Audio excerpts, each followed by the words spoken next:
ناظرین، آپ امیجن کریں کہ ہماری زمین کا ایک بڑا حصہ برف میں ڈھک جائے تو کیا ہوگا؟ ہماری زندگی کس طرح چلے گی؟ اور آئس ایج کیا ہے؟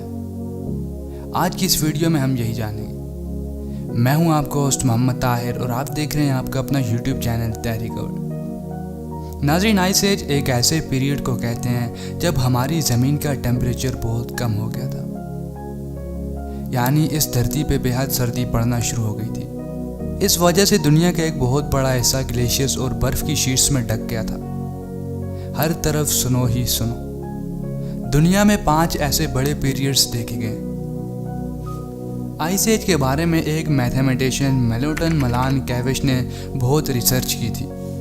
اس نے 1941 میں ایک بک بھی لکھی تھی، canon of insulation and the ice age problem. بہرحال اب سوال یہ ہے کہ آئس ایج کے پیریڈ دنیا میں آئے کیوں تھے؟ ناظرین، سائنٹسٹ کا ماننا ہے کہ اس کی ایک بڑی وجہ سورج کی ریڈیشن ہو سکتی ہے۔ سورج کی ریڈیشن اگر زمین تک کم پہنچ رہی ہے تو زمین کا ٹیمپریچر کم ہو جائے گا، یعنی سورج کی روشنی کا زمین پہ کم پہنچنا، یہی دراصل آئس ایج کی بہت بڑی وجہ تھی۔ ایک اور بات یہ ہے کہ آئس ایج کے دوران زمین پوری طرح سے اور ہر وقت برف سے جمی ہوئی نہیں تھی، بلکہ اس دوران کچھ وقت ایسا بھی آتا تھا جب زمین نارمل ہو جاتی تھی، جیسے آج ہم رہ رہے ہیں۔ اب اگلا سوال یہ ہے کہ ہماری دنیا آئس ایج کے دوران کیسی ہو گئی تھی؟ زمین کا ٹیمپریچر کم ہونے کی وجہ سے آئس ایجز کے دوران زمین میں بہت زیادہ تبدیلیاں آ گئی تھیں، جیسے نارتھ امریکہ، یورو ایشیا کی جگہیں برف کی شیٹس میں ڈھک گئی تھیں۔ سردی کی وجہ سے زمین ڈرائی ہو گئی تھی، سمندر میں پانی کا لیول نیچے چلا گیا تھا، کئی دریا بھی غائب ہونا شروع ہو گئے تھے۔ آج دنیا کے وہ مقامات جہاں آپ کو صحرا نظر آتے ہیں، آئس ایج کے دوران یہاں جھیلیں بن چکی تھی۔ امریکہ میں ایک جھیل ہے جس کا نام ہے دا گریٹ سالٹ لیک۔ کہتے ہیں کہ یہ جھیل بھی آئس ایج کے دوران بنی تھی۔ ناظرین، اب ایسا نہیں ہے کہ زمین مکمل طور پر برف میں ڈھک گئی تھی، لیکن زمین کا ایک بہت بڑا حصہ برف کی لپیٹ میں آ گیا تھا۔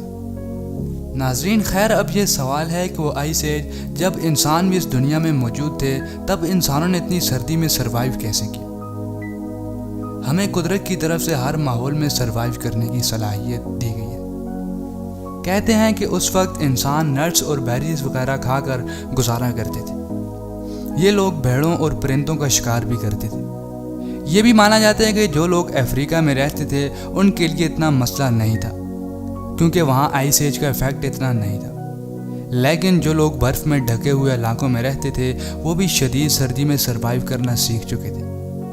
لیکن زمین کے کئی حصے ایسے بھی تھے جہاں انسان جاتے ہی نہیں تھے، جیسا کہ آج انٹارکٹیکا ہے، جہاں ہم انسان نہیں رہتے کیونکہ یہ کانٹیننٹ برف سے ڈھکا ہوا ہے۔ ٹیکنیکلی آج ہم لوگ بھی آئس ایج میں ہی رہ رہے ہیں، لیکن آئس ایج کے اس پیریڈ میں جہاں زمین نارمل ہو جاتی ہے، جیسا کہ میں نے آپ کو کچھ دیر پہلے بتایا۔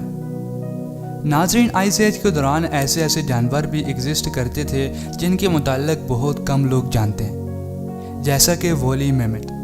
یہ ایک ہاتھی کی طرح کا جانور ہوتا تھا جس کی کھال ایسی ہوتی تھی کہ اتنے سخت ٹیمپریچر میں بھی اس کا سروائیو کرنا بہت آسان تھا۔ آئس ایج میں سروائیو کرنے والے انسانوں کو بھی اس جانور سے بہت فائدہ ہوتا تھا۔ اس جانور کی کھال، اس کا گوشت اور اس کی ہڈیاں تک انسانوں کے لیے بہت کام آتی تھی۔ ایک اور جانور آئرش ایلپ نام کا تھا، ایک کافی بڑا ہرن۔ یہ ہرن آئرلینڈ اور رشیا کے حصوں میں رہتے تھے۔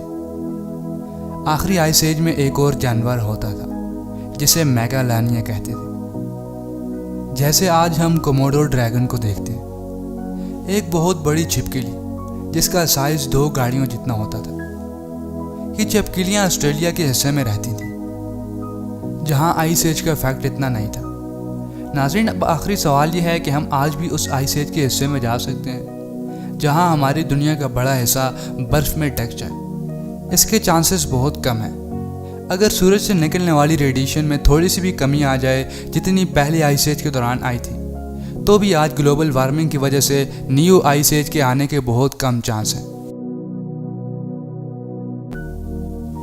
ناظرین، امید کرتا ہوں آج کی ویڈیو آپ کو پسند آئی ہوگی۔ ملتے ہیں نیکسٹ ویڈیو میں، تب تک اپنا بہت سا خیال رکھیے گا۔ خدا حافظ۔